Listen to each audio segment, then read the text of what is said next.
Nobody special then? Believe it or not, it's kind of hard to find someone with shared life experience. Oh, it's alright. You just make something up. What, like you? I don't know. The truth is a matter of circumstance. It's not all things to all people, all the time. Neither am I. It's a tough way to live. It's a good way not to die, though. You know, it's kind of hard to trust someone when you don't know who that someone really is. Who do you want me to be? How about a friend? Well, there's a chance you might be in the wrong business, Rogers.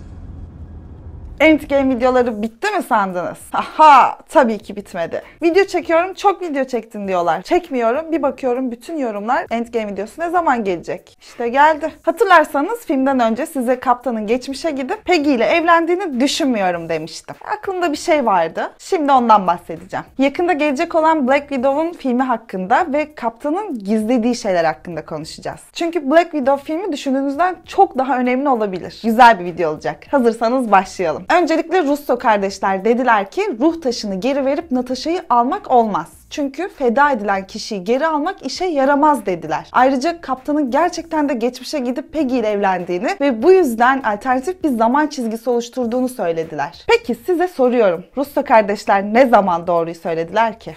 Geçen sene biz dahil herkes filmin adının Endgame olacağını tahmin ettiğimizde hayır 4. filmin adı bambaşka bir şey olacak demişlerdi. Resmen bilerek apaçık yalan söylediler. Fragmanlardan senaryoyu anlayacağımız için de sürekli yanlış sahneler paylaşıp durdular. Şimdi de Black Widow kesin öldü diyorlar. Çünkü tabii ki de yeni gelecek Black Widow filminin senaryosunu açık etmek istemiyorlar. Kaptan kesin olarak Peggy ile evlendi diyorlar. Çünkü kendi filmlerinin son sahnesinin etkileyiciliğini kaybetmesini istemiyorlar. Tabii bu sadece bir teori ama yönetmenlerin söylediklerini kulak arkası edebiliriz. Çünkü sadece izlediğimiz filmin içinde anlatılanlar bizi alakadar ediyor. Sonradan böyle çıkıp yapılan konuşmaları ciddiye almıyorum. Zaten Russolar dediler ki bundan sonra ne olacağını bilmiyoruz, bize söylemediler. O yüzden Endgame'in senaryosunu yazarken de sonrasını düşünmedik. O yüzden bu videodaki teorilerimi düzgün temeller üzerine oturtacağım. Umarım kafanız karışmaz. Öncelikle Kaptan Amerika'nın Endgame'in sonunda taşları yerine koymak için geçmişe gittiğini ve birçok alternatif zaman çizgisi oluşturduğunu biliyorsunuz. Bu şemayı size adım adım anlatmıştım. Hala bu filmde mantık hatası var diyenlerdenseniz filmi yeterince iyi izlememişsiniz diyebilirim. Çünkü bu film bize bu alternatif evrenlerin oluştuğunu ve Kaptan Amerika'nın 1940'lara gidip farklı bir zaman çizgisinde yaşayıp yaşlandığını ve bizim evrenimize tekrar geçiş yaptığını vurguluyor. Bundan sonra izleyeceğimiz yeni Marvel filmleri de bu alternatif evren hikayelerini çok güzel kullanacaklar. Spider-Man filminde başka bir gerçeklikten gelen Mysterio ile anlıyoruz ki artık çoklu evrenler arası geçiş yapmanın birçok yolu var. Bu yüzden de Kaptan Amerika'nın yaşlanıp tekrar arkadaşlarının yanına gelmiş olması çok da şaşırtıcı değil. Çünkü bunu yapabilmenin tek yolu kuantum boyutu ve pin parçacıkları olmak zorunda değil. Neyse, konumuz bu da değil. Artık Marvel evreninde paralel evrenler var. Bu kadar. Ve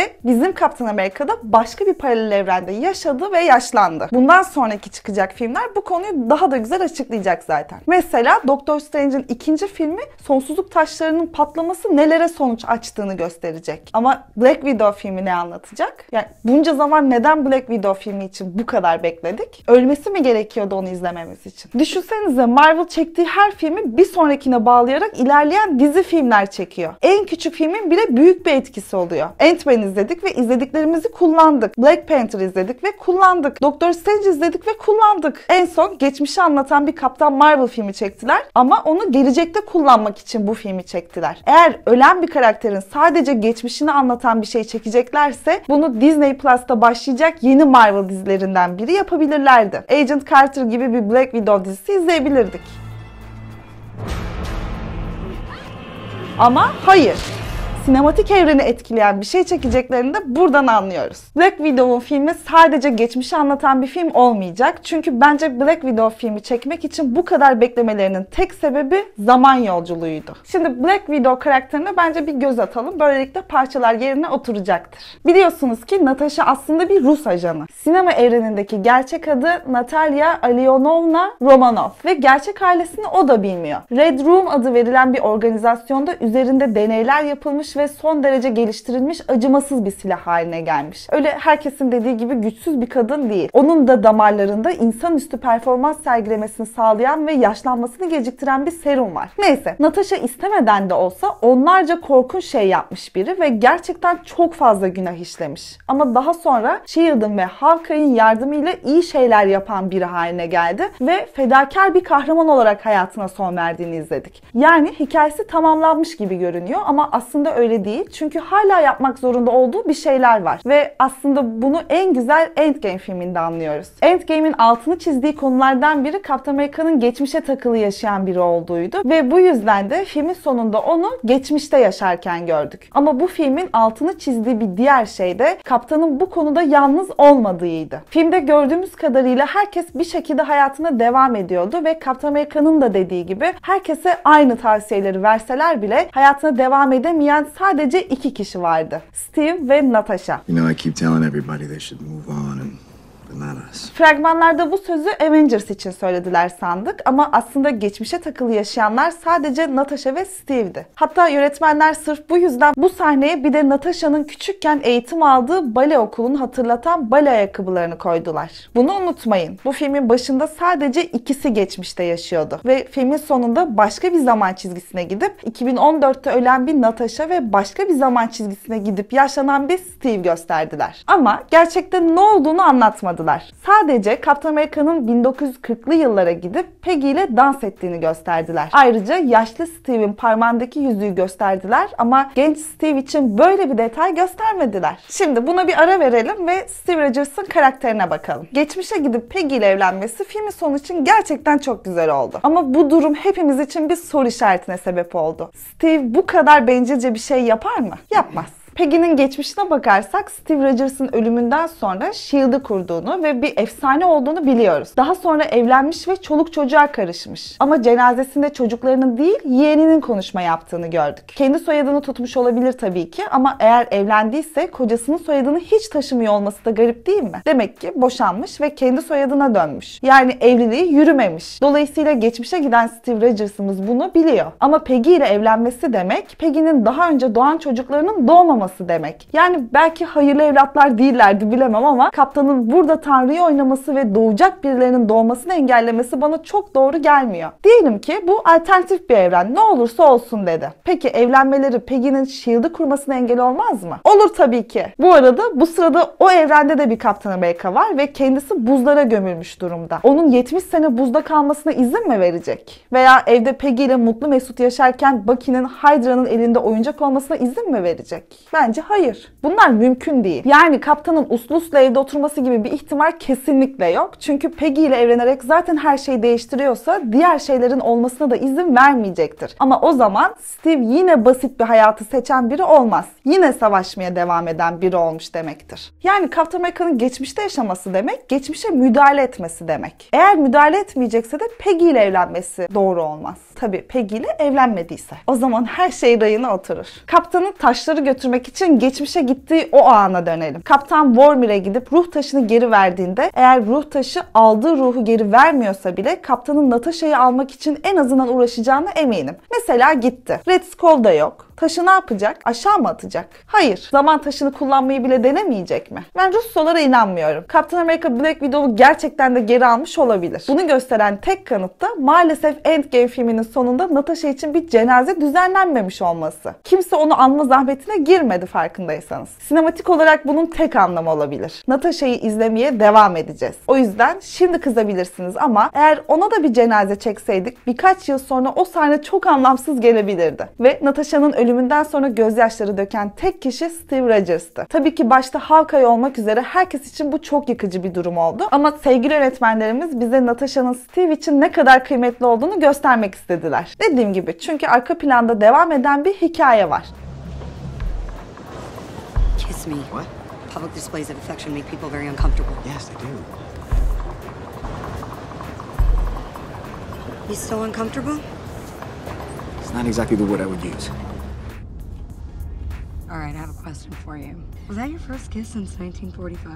That bad, huh? I didn't say that. Well, it kind of sounds like that's what No, you I just wondered how much practice you've said. had. You don't need practice. Everybody needs It practice. was not my first kiss since 1945.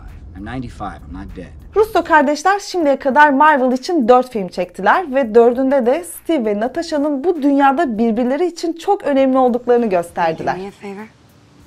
Call that nurse, She's not a nurse. and you're not a SHIELD agent. What was her name again? Sharon. She's nice.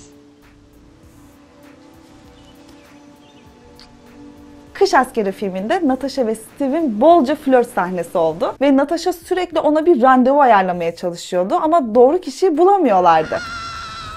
Oh wait, what about that girl from accounting? Laura. Lillian.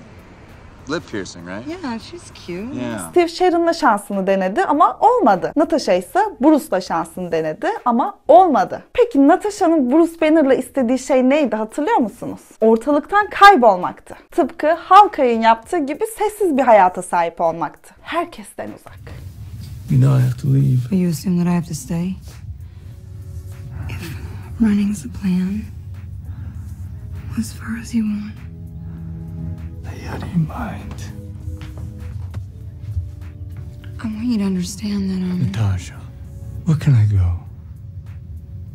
Where in the world am I not a threat? you're not a threat to me. You sure?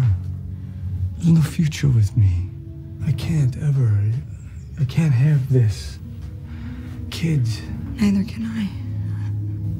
In the Red Room, where I was trained, where I was raised, they sterilize you. The one thing that might matter more than a mission. You still think you're the only monster on the team? So we disappear.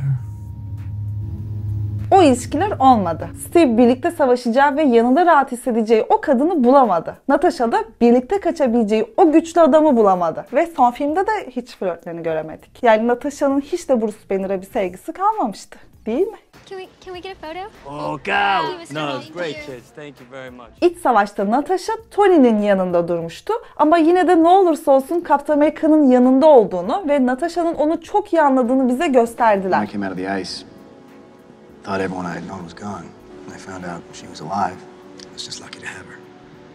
She had you back too. After everything happened with SHIELD, I went back to Russia and tried to find my parents. 2 little gravestones by a chain link fence. I pulled some weeds and left some flowers. We have what we have when we have it. Well, then what are you doing here? I didn't want you to be alone.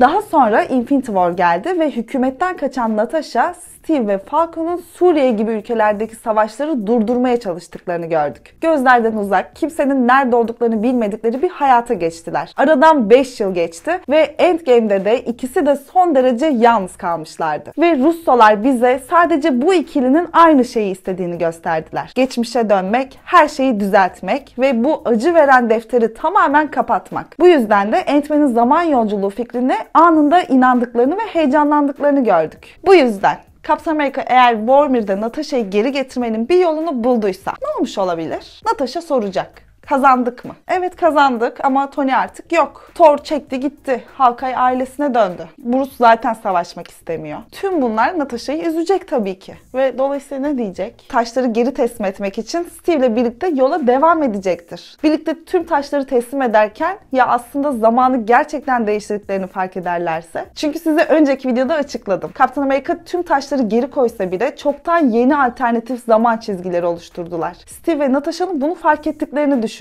Ve Steve şunu söyleyecek. Benim birine bir dans sözüm var. Ben geri dönmeyeceğim. Ben bu zamana aitim ve yaşayamadığım bir hayat var. Peki sizce Natasha'nın yaşayamadığı bir hayatı yok mu? Ya da Natasha tüm bu yaşananların üzerine ben 2023'e dönersem ne yapacağım demeyecek mi? Onun bildiği ve hakim olduğu Avengers ekibinden kimse kalmadı ki. Orada kimsesi yok ki. Bu yüzden Steve'le birlikte o da 1945 yılına gidecek. Sonuç olarak Captain America sözünü tuttu ve Peggy ile dans etmiş oldu diyebiliriz. Ama daha önce birbirlerine birbirlerine söz verdikleri gibi Stork kulübünde dans ettiklerini görmedik. Evdelerdi. Peki Kaptan Amerika gerçekten de sözünü tutmuş oldu mu sizce? Yani düşünün, ben size bir söz veriyorum ama yapamıyorum. Sonra paralel evrene geçiyorum ve oradaki size sözümü tutuyorum.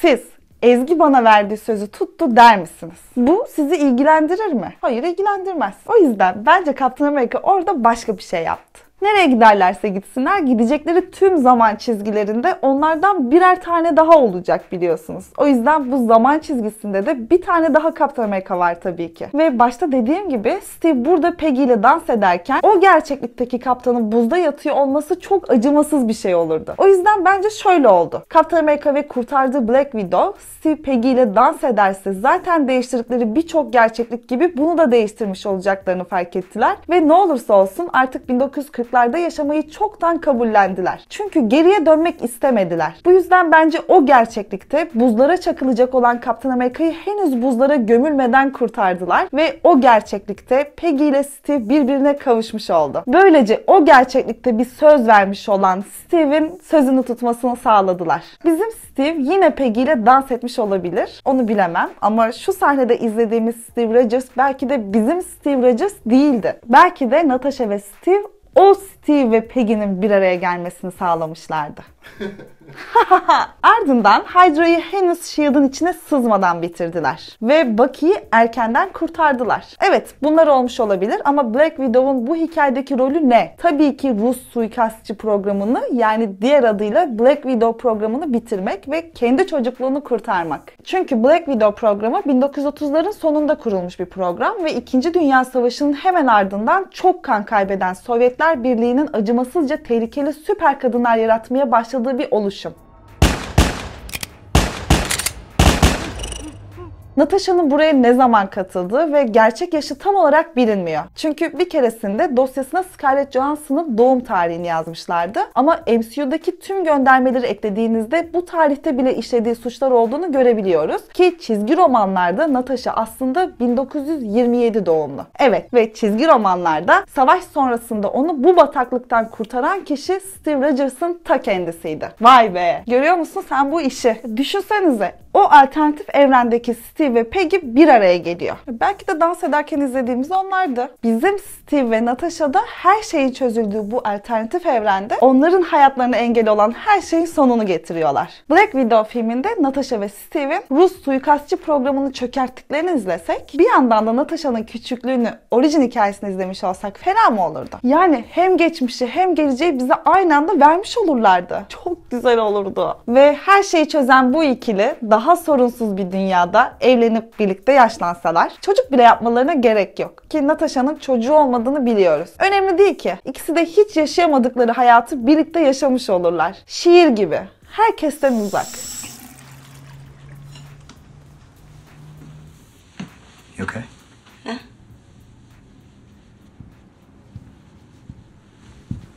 What's going on? I owe you. It's okay. If it was the other way around, and it was down to me to save your life, and you'd be honest with me, would you trust me to do it? I would now. And I'm always honest. Well, you seem pretty chipper for someone who just found out they died for nothing. Hala tatmin olmadınız mı? O zaman 2 ipucu daha vereyim. Hatırlıyorsanız filmin sonunda Falcon, Steve'e bana o kadından bahsedecek misin diye soruyor. You want to tell me about her?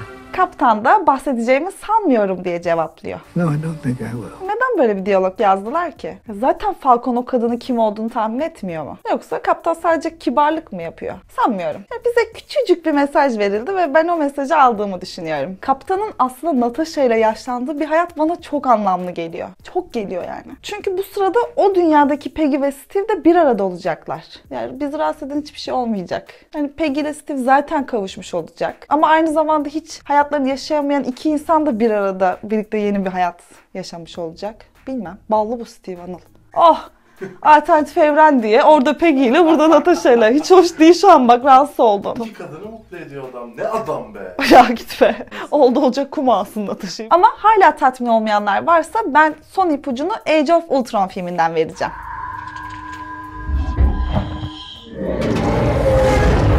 Bu sekansta Wanda'nın tüm ekibe zihin oyunu yaptığını görmüştük. Tony korkunç bir savaşta kahramanların öldüğünü ve kendisinin yaşadığını gördü.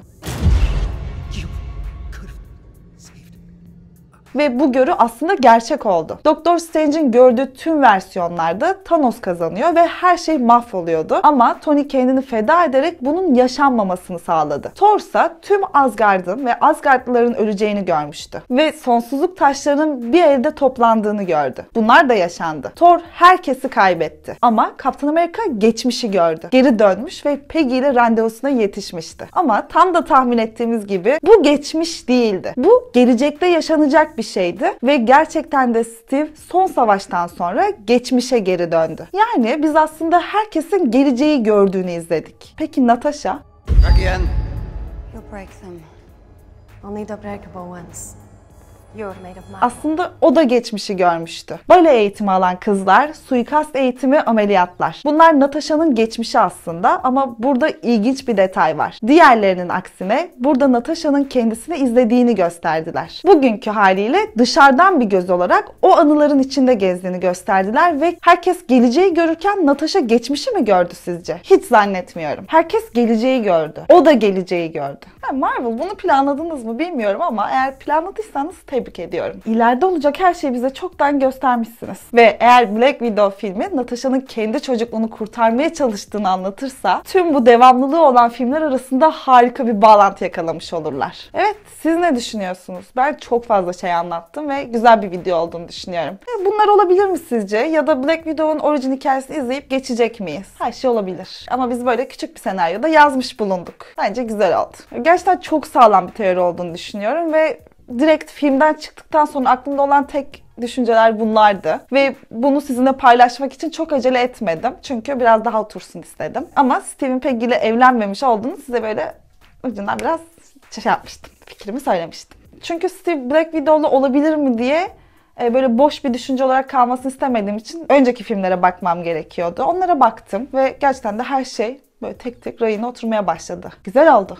Sevdim ben bu hikayeyi. Yani izlemesek bile, Marvel bunu yapmasa bile böyle bir hikaye izlemek isterdim ve biraz da izlemiş kadar da oldum. Ve gerçekten hepsi yerine oturuyor bu şekilde. Değil mi? I think we both need to get alive. You first.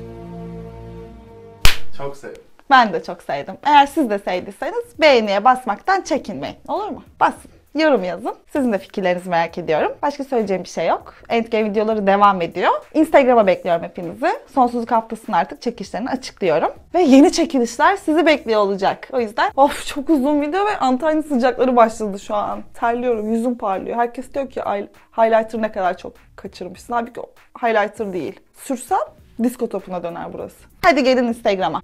Söz açıklıyorum. İyileştim de. Bay bay. Bay.